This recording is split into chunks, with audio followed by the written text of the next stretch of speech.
রাত পোহালেই মকর সংক্রান্তি, আর এই মকর সংক্রান্তিতে রাঢ়বঙ্গ সহ বাঁকুড়া জেলার একটি বড় অংশের মানুষ মেতে উঠবেন টুসু পরবে।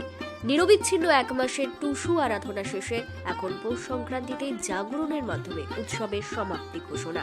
তার আগে জুনবেদিয়া গ্রাম পঞ্চায়েতের হরিয়ালগাড়া গ্রামে গিয়ে দেখা গেল টুসু পরবের আনন্দে মশগুল 8 থেকে 88 সকলে।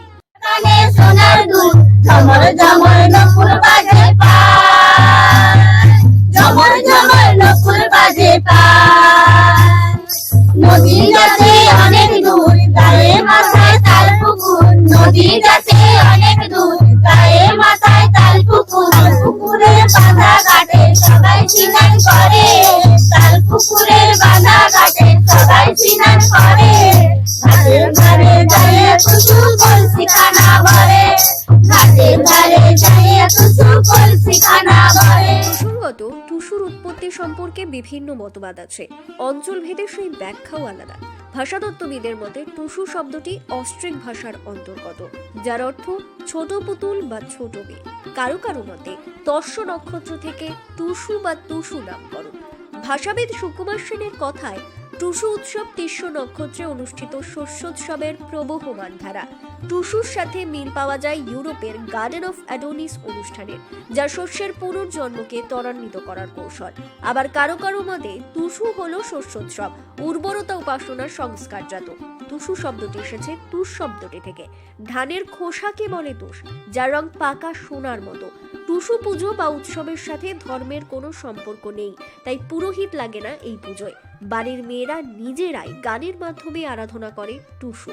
সে কারণেই বলা যেতে পারে ভক্তির পরিবর্তে ভালোবাসাই এই উৎসবের প্রধান উপাদান। কিছু শুকাই গেল চাল বদন, তা তোলে ধরবো চাল, কাঁদো না গো টুসুদান। তা তোলে ধরবো চাল, কাঁদো না গো টুসুদান। বেলা উঠে ঝিকিমিকি, তবু টুসু আসে না। আরে টুসু যেমন করো, আমায় ব্যথা দিও না। তবে এত সবের পরেও আধুনিক নগর সভ্যতার চাপে কমছে টুসুকে নিয়ে উন্মাদনা, মানছেন বর্তমান প্রজন্মের অনেকে। এই টুসু গান আমাদের পৌষ মাসের প্রথম থেকে শুরু হয়, পৌষ সংক্রান্তি পর্যন্ত আমাদের টুসু গান করি আমরা। এই পৌষ মাস এলে প্রতি বছর আমাদের পৌষ মাস হলে এই গান আমরা শুরু করি। সারা বছর সব মানুষ কাজে ব্যস্ততার মধ্যে তারা সময় দিতে পারে না, কিন্তু পৌষ মাসের সময় তারা গ্রাম বাংলায় বয়স্ক মানুষরা তারা খুব উৎসাহ করে টুসু জাগরণ করার জন্য। মকরের আগের দিন যে প্রচুর সারা রাত ধরে গান বাজনা করে, সে সকালবেলা চৌদলাতে নিয়ে যায়, স্নান করে পুকুরে নদীর জলে ভাসিয়ে দিয়ে, সে একটা আনন্দ। সেটার জন্য সবাই বয়স্ক মানুষরা এটার জন্য অপেক্ষা করে যে কখন এই পৌষ মাসটা আসছে, তার জন্য আমরা কখন সেই পৌষ মাসের আনন্দটা যে উপভোগ করব, সেই জন্য বয়স্ক মানুষরা বসে থাকে। এখনকার ছেলেমেয়েরা সব এখন পড়াশোনায়, ফোনে, চারদিকে পড়াশোনা, সব চারদিকে ব্যস্ততা, তারা কেউ সময় দিতে পারে না। কিন্তু গ্রামের বয়স্ক মানুষ তাদের জন্য ওইগুলো উৎসাহ সবাইকে জাগানোর জন্য সবাইকে একখানে সন্ধ্যেবেলায় সবাই এক জায়গায় জড়ো হয়ে তাদেরকে সবাইকে উৎসাহ করে যে আবার সেই সারাদিন ধরে রাত ধরে একটা আলোচনা করে। রাত্রেবেলায় আমরা সেই সন্ধ্যাবেলায় পৌষ মাসের যে একটা আমেজ আনন্দ অনুভব করি, সেগুলো পৌষ মাস পর্যন্ত, সেই সংক্রান্তি পর্যন্ত আমাদের এগুলো চলে পরবটা।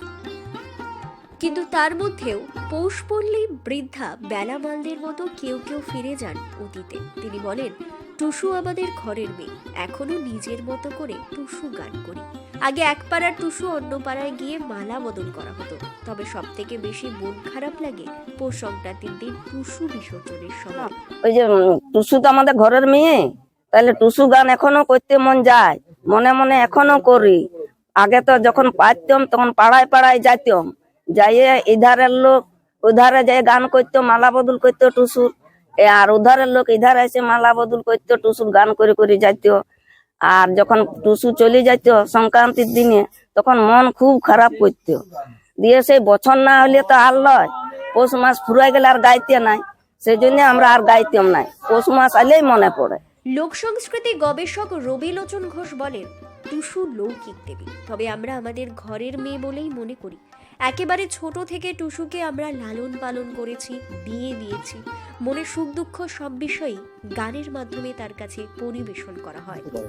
টুসু লৌকিক দেবী, টুসু আমাদের ঘরের মেয়ে, সে খেলাসানে খেলেছে আমাদের সাথে, সে বড় হয়েছে, তার বিয়ে দিতে হয়েছে, তাকে আমরা মনের মতো করে পালন করেছি। যেমন কৃষ্ণ পালন করেছিলেন, হ্যাঁ, ঠিক সেরকম ভাবে যাদবদের বলা যায়, ঠিক সেরকম আমরা টুসুকে লালন পালন করে বড় করেছি এবং তাকে ভালোবেসে আমরা গানটা গাই। আমাদের মনে সুখে দুঃখের কথাগুলো, হ্যাঁ, ওই গান বাঁধিয়ে ছড়া আকারে বেঁধে সেই গানগুলো আমরা ডিসপ্লে করি, সেটাকে আমরা টুসু গান বলছি। হাতে সোনার বালা গো,